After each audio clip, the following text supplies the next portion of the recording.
My family wrecked my wedding day. I got married to my partner, DH, in a small ceremony and reception in our backyard. We are middle-aged, second marriage for both. A simple affair, but almost every guest was traveling from the Midwest, where I'm from, or from within our state, but traveling hours to join us. We live in a fairly remote part of a geographically diverse state, so a 120-mile journey takes upwards of 5 hours. Obviously, we were very excited that my parents and one of my 6 siblings came out for the wedding. My parents already had a visit planned, so we scheduled the wedding for when they were going to be here. My sister decided to come as well a couple weeks before. I made hair and makeup appointments with my regular stylist for myself, mom, and sister. First appointment was at 10. I'd be going last, so I was home getting our house ready until noon. When I got to the salon, my stylist said my mom and sister had already left. Okay, kind of weird, I was hoping we'd spend the time together. We live almost 2,000 miles apart, and I guess I hadn't thought that they would ditch me for the day. I get back to my house around 3, where there's still a lot to be done.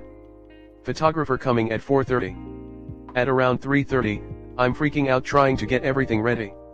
So I text my family, ask where they are, I need help. This was all outlined long before the day, that my mom, sister, and I would get our hair and makeup done, and then they and my dad would help doing final party preparations. The wedding was maybe 20 guests, and very low-key, so I hadn't considering getting a wedding planner to help with things like getting ice in coolers, setting up the bar, etc. But it turned out that my mom, dad, and sister went to a fancy lunch an hour away, and had just gotten back to their rental at 3:30 where they were getting ready. So I run around doing all the last-minute party things. People start showing up. I am sweating off my makeup and wondering WTF I did to make them ditch me all day. Parents and sister finally show up to help at 4:15. At first, I'm relieved BC now I have 10 minutes to write my vows and get dressed before the photographer arrives. Then I look at my mom. She's wearing a knee-length cream lace dress with brown tall boots. I am also intending to wear a knee-length cream lace dress with my cowboy boots. She knew this. I'd sent pictures of my entire look, on me. My sister had gotten the same pictures. She knew what I was wearing for my wedding, and what my mom intended to wear. In fact, I sent them photos of a few dresses I was deciding between. All but one of the 8 I considered were knee-length cream lace. When I said, "Why are you wearing a white dress?" she replied, "It's cream, not white." So I said, "Yeah, mine too." By then I was full on crying, said I was just going to wear a different dress I had BC I did not want to be twinning with my mother at my wedding. My dad eventually took her back to their rental to change. They returned about an hour later, the rental was 5 minutes away. I probably just should have shut my mouth and worn a different dress. Neither one of my parents spoke to me that night, except to say goodbye. My sister stepped up and at least helped throw trash away, clear the food table, pass out cake. But I cannot get past the fact that she, a 35-year-old, did not tell my mother that she could not wear a dress nearly indistinguishable from mine. The following day, my parents hosted brunch for my friends who came from the Midwest and my new mother-in-law and sisters-in-law. It was nice, but my mom would not speak to me. And my dad just seemed annoyed and pissed. Classic Irish Catholic passive aggression. We, DH and I, came back to my family's rental that evening to watch a football game. The entire evening was awkward AF. We left shortly after the game ended. My mother hugged me and started hitting me hard on my upper back and neck, right where I have chronic pain from multiple brain surgeries. It was so clear what she was doing that I said, "Why are you hitting me?" She didn't respond and went to her bedroom, and we sprinted out of there. I'm still so upset. It's been over a month, and I'm having anxiety dreams about my family messing with whatever event I'm trying to pull off in my dreams. And dreams with flashbacks to my childhood, where I was never good enough BC I wasn't a jock. My life is finally wonderful, after a decade-long abusive marriage, a rare brain disease, 5 brain surgeries, and developing a chronic illness as a result. My now husband and I stumbled into each other, and we built a glorious life together. But all I can remember from our tiny wedding is how hurt I am by my biological family. The thought of even a holiday gift exchange makes me sick. I am just so mad at them. I can't find any reason for their behavior other than, best case, not considering me at all on my wedding day, and worst case, they really wanted to hurt me. They've succeeded. I was really genuinely happy for the first time in my 42 years. They destroyed my wedding day/weekend with their behaviors. And a few weeks later, I'm thinking they've destroyed their relationship with me. Comment. You feel better now with your health. You met a good man and married him. You live 5 hours away. So, just don't invite them again. Maybe send them a Christmas card once in a while if you feel like it. But you really don't need stuff like this. They are inconsiderate people with very negative vibes. Just free yourself of this negativity. Your feelings are completely valid. Where on earth were your mom and sister on your wedding day? They should have been there helping you get ready, doing anything you needed them to do and helping get everything set up. Instead they were off being selfish, deliberately trying to make things stressful for you. They could have had lunch together on any other day of the year, to go off and do it on your wedding day? That is an act of war. And to wear the same thing as the bride? That is full-on nuclear. You are not being silly. It's not you, it's them. This is horrible toxic behavior and I encourage you to stay far away from it. I wish you every happiness in your marriage with DH and for a love that lasts a lifetime. May it be the beginning of forever. Karma doesn't mean a cinder block will fall on your mom, sending big chips into the eyes of your father and sister. Karma means that you will have a richer life, more deeply guided by love because you can see what's going on here, because you chose to move away from cruelty and toward a man who loves you and whom you can truly love. They who cannot rise above their petty envies and resentments will live a tiny life like a mirror wrapped around their heads like 80s sunglasses. This is our life, it's not a dress rehearsal. Go where it's warm, where you are seen and appreciated. Forgive the people whose minds and hearts are so tiny, so that their memory does not interfere with your life, but, for God's sake, don't have them for dinner. Or lunch. Don't torture yourself or your husband with these folks. You completely won. She tried to humiliate and upstage you and she failed. She tried to fuck with your wedding but it came together anyway. She tried to physically hurt you and you stopped her. You married the man you love and she behaved so badly that you have legitimate reason to never speak or spend time with her again.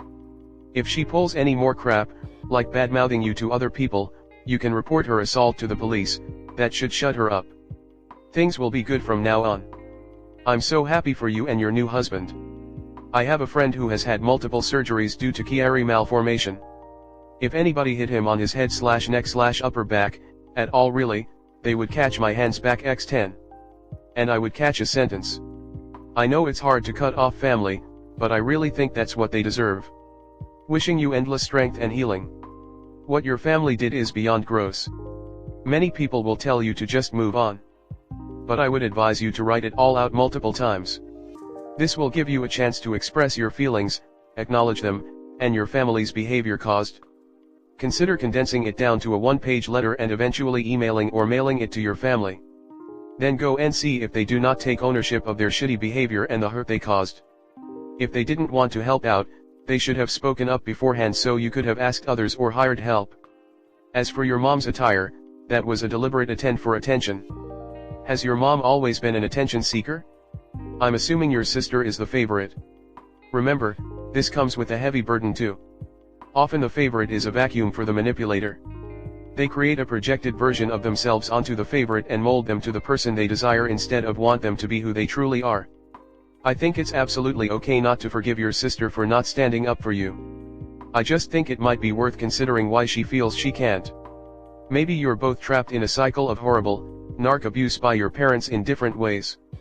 Story 2. My best friend's family's treatment of her older brother makes me sick. My best friend's family adopted her brother from a severely abusive situation in foster care where the primary abuser is now in prison for life and the other for over 15 years.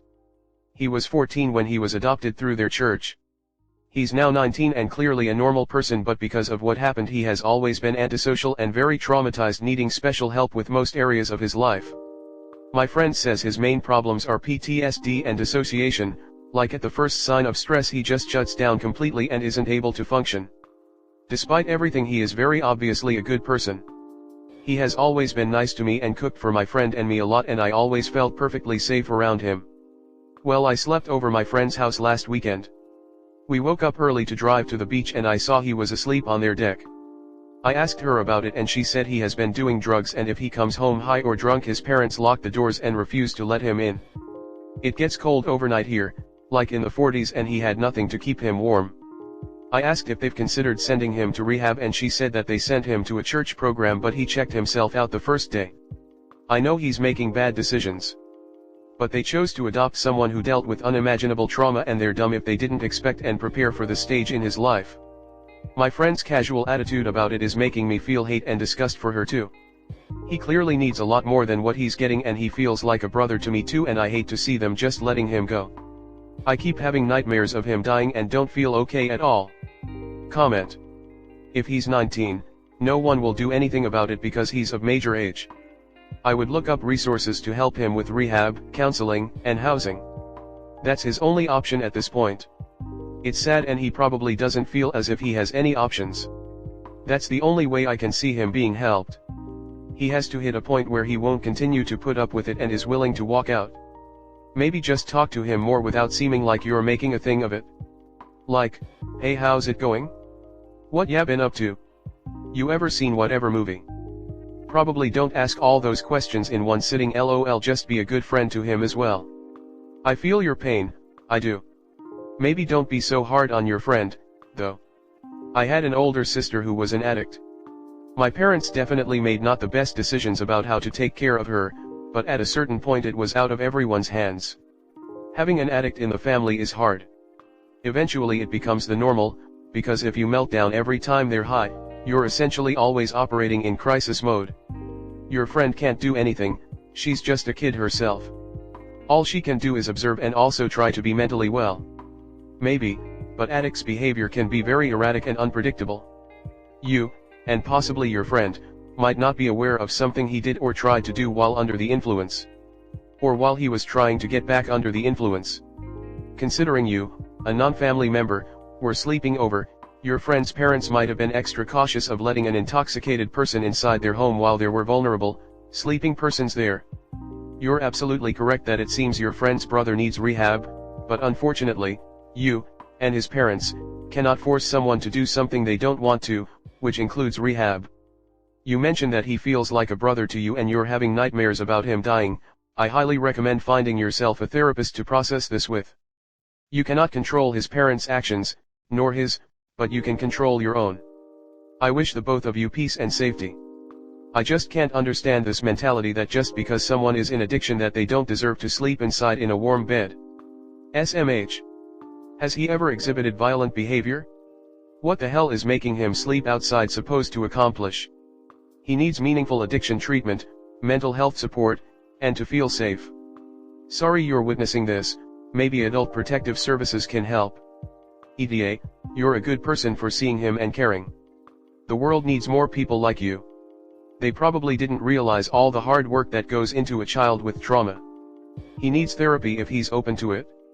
You also don't know how long he has been drinking and abusing drugs. The family might have tried different strategies and they haven't worked, so at this point this is what they are doing. My background is similar to the brothers. Heavily religious home, severe trauma.